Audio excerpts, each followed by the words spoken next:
안녕하십니까. 어, 오늘은, 음, 인식, 답글입니다. 답말. 제가 타자를 좀 잘 치질 못해서, 몸 상태가 손이 조금 이렇게 마음대로 이렇게 안 되거든요. 그래서 긴 얘기를 해야 될 때는 답말을 이렇게 씁니다. 답글도 좀 남기긴 했는데, 어, 인식.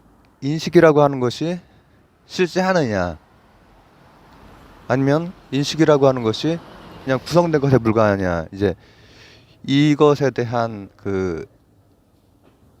이제 댓글이 모여서 일단은 너무 반갑습니다. 질문을 해주셔서 어, 이제 그것에 대한 이제 제 생각을 얘기하기 전에 그것이 실제로 계속해서 사람들이 고민했던 주제이자 앞으로도 고민할 주제이다. 뭐냐 하면 고대에 이제 그 의문에 해당되는 생각들까지 가지 말고 근대부터 한번 슬쩍 한번 이렇게 보겠습니다. 근대 철학하면 이제 데카르트를 근대 철학의 비조라고도 하고 하는데, 데카르트의 핵심이 되는 것은 그 이전에 이제 이 세상이 뭘로 이루어져 있지? 이 세상이 뭐지? 궁금하단 말이죠. 이런 잔디 같은 거, 이런 거 보면은. 그래서 이걸 파고든 게 이제 존재론. 그래서 원소설이 나오고, 그리스로 치면은 사원소설, 오원소 이렇게 나오고, 지수화풍. 거기 인도도 마찬가지죠. 사대. 그리고 동양으로 치면은 오원소 비슷하게 오행이 있었고, 이런 것들로 요 존재하는 것들에 대해서 자꾸만 그 궁금증을 가지고 했단 말이죠. 근데 데카르트쯤 되니까 이거를 내가 제대로 인식할 수 있나가 이제 궁금한 거예요. 존재하는 것도 존재하는 건데, 존재하는 것을 제대로 알기 위한 선행 조건은 내가 이걸 제대로 인식할 수 있느냐잖아요. 아, 제가 뭘 보고 있는지가 안 보이는군요. 밑에 이제 겨울이 된 요 잔디를 보면서 얘기를 한 거였습니다. 그러니까 내가 이걸 제대로 인식하고 있다라는 확신을 어떻게 하냐. 그러니까 이제 계속 고민을 한 거죠, 회의주의. 그랬더니만, 아, 생각하는 내가 있으니까 이거 인식할 수 있겠구나. 주체가 있고, 주체, 인식하는 주체인 내가 있고, 인식당하는 대상이 있는 거죠. 근데 이게 생각을 해보니 제대로 인식할 수 있느냐, 이런 것들이 문제가 되는 말이죠. 그래서 제대로 인식하기 위해서는 내가 인식한 게 진짜인지는 알 수 없잖아요. 그래서 두 갈래로 막 이제 인식을 제대로 할 수 있나를 가지고 근대가 이제 그 작업을 한 거죠.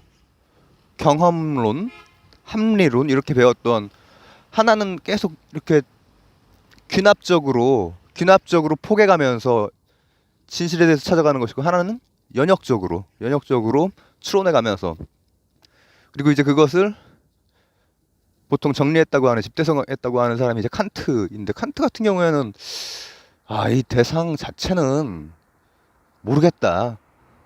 대상 자체랑 나랑, 그러니까 요 존재론과 인식론, 요 사이를 다른 건 잘 모르겠고, 그래서 물 자체는 모르겠고, 다만 일반적인 사피엔스라면은 비슷한 도구 틀을 가지고 이걸 받아들인다라는 거예요. 지금 유튜브를 보고 계시죠? 여러분들 유튜브를 보고 계시는 동안에 지금 뒤쪽에 잠깐 햇빛이 보였고, 제가 약간 얼굴을 지금 이쪽으로 틀면서 찡그리고 있다라는 것을 느끼시고 하죠. 사피엔스라면 다 비슷하게 느낀다라는 거죠. 그래서 요 인식하고 있는 것은 어차피 비슷하다. 우리가 비슷한 틀을 가지고 보고 있다. 그리고 나서는 이제 또 막 여러 갈래로 분화가 되죠. 그 대상하고 나하고를 묶어서 보는 현상학이라는 흐름이 또 하나 있고, 그리고 이제 인식에 대한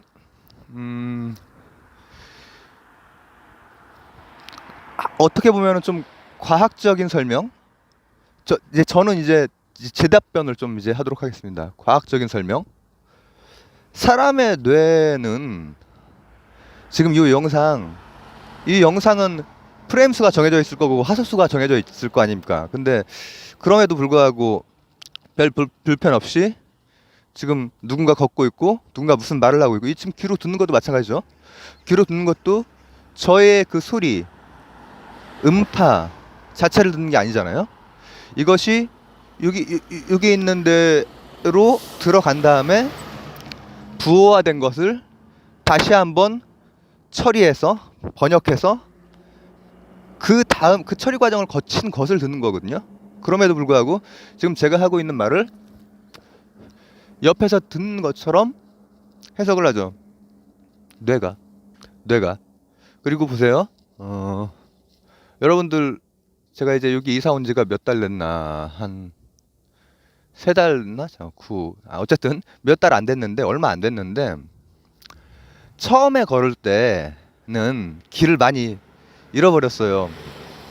그리고 처음에 걸을 때는 잠깐 나갔다가 들어오는데도 에너지 소모가 커요. 왜냐? 다 새롭거든요. 지금은 익숙한 길들이 몇 개가 생겼어요. 거기는 별 의식 없이 걸어요. 의식하지 않아요.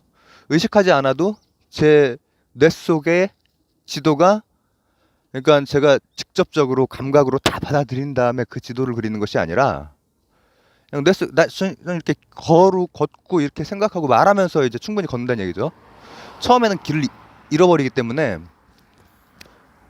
실제 감각기관으로 인식을 자꾸 해요. 근데 시간이 좀 지나고 나니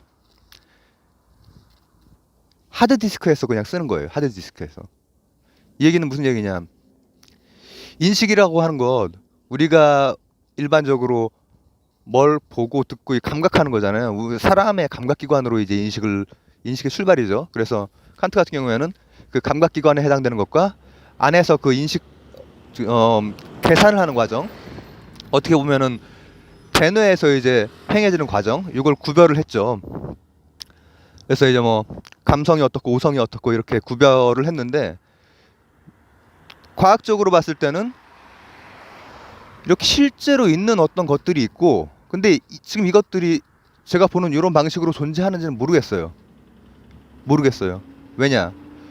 개라든지 사자가 볼 때는 이게 조금 색상이라든지 질감이 다르게 또 보인단 말이죠.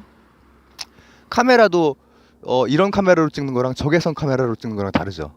근데 적외선적으로 느끼는 감각을 가진 생명체에게는 다른 세상이 펼쳐지는 거예요. 또 이를테면은 박쥐 같은 동물은 눈으로 보는 게 아니잖아요. 눈으로 보는 게 아니라 소리로 보는 거죠. 소리로. 청각으로 이 거리 감각이라든지 이런 것을 오고, 요 어떤 형체들이 이렇게 다가올 때 그것을 소리로 느낀단 말이죠. 음파로. 근데 우리가 보는 것이랑 그들이 보는 것이랑 다르긴 다르죠. 느끼는 것이, 감지하는 것이, 인식하는 것이. 근데 인식 후에는 이제 대뇌 속에서 재구성을 하는 것이죠. 이제 천대 철학자 중에서는 그 인식의 문제, 있냐 없냐의 문제, 존재와 인식의 문제에 대해서 왜 이름이 자꾸 버트란드 러셀 같은 경우, 수학자였던 그 버트란드 러셀 같은 경우에는 이게 있냐 없냐 가지고 따질 필요 없다는 얘기예요. 우리가 감각적 일반적으로 상식적으로 이렇게 느끼는 만큼이 그것을 진실인지 거짓인지 따질 필요가 별로 없다라고 이제 얘기를 하거든요. 이 얘기는 뭐냐면은 이게 어떤 식으로 존재하는지는 확실하게 모르죠. 근데 이걸 느끼고 나서 상식적인 어떤 물체가 있고 감지할 수 있는 것을 느끼고 나서 머릿속에서는 채워넣는 거죠. 채워넣는 것. 지금 이 영상을 보고 계신 분들이 프레임이나 화소나 이런 것들을 다 채워서 보고 있고 이 소리를 다 채워서 듣고 있는 것처럼. 그래서 저는 제 개인적으로는 존재하는 것과 인식하는 것, 이것이 제가 인식하는 것은 존재하는 것에 대한 재구성이라고 생각을 하죠. 뇌과학적으로 재구성이 되는 것이다. 뉴런이 열일을 하고 있는 것이죠.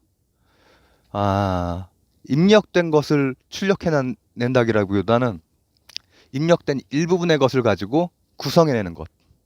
그리고 또 한 가지는 뭘 하나를 더 얘기하고 싶었는데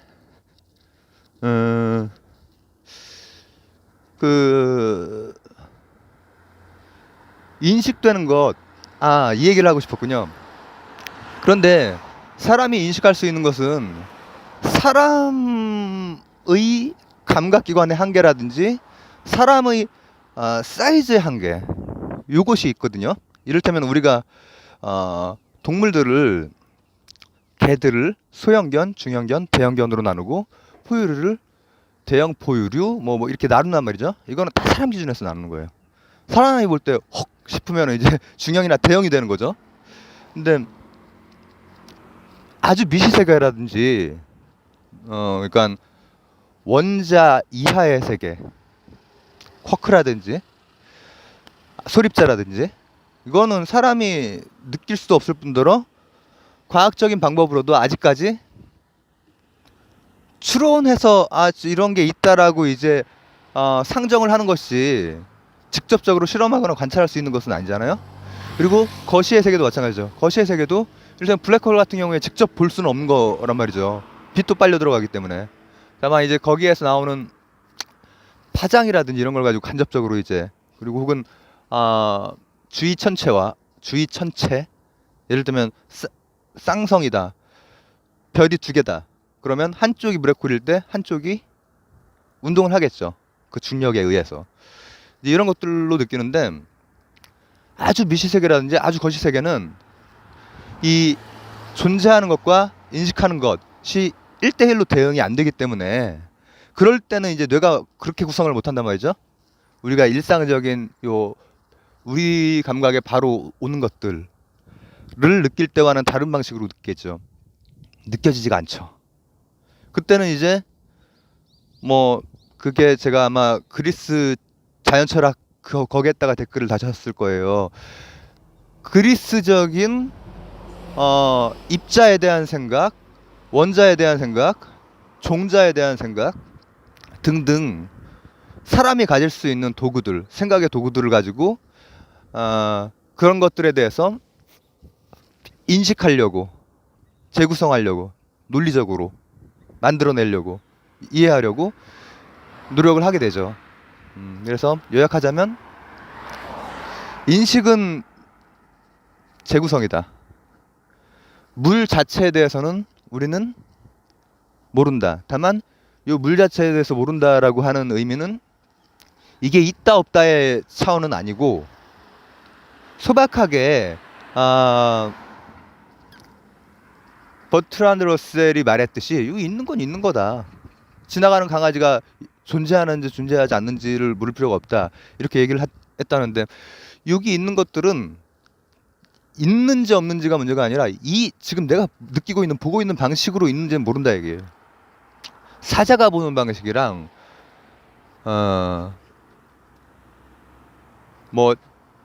적외선 카메라로 느끼는 방식이랑 이런 것들이 다 다를 수 있다라는 얘기죠.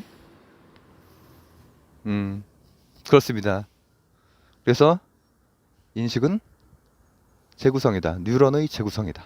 감사합니다.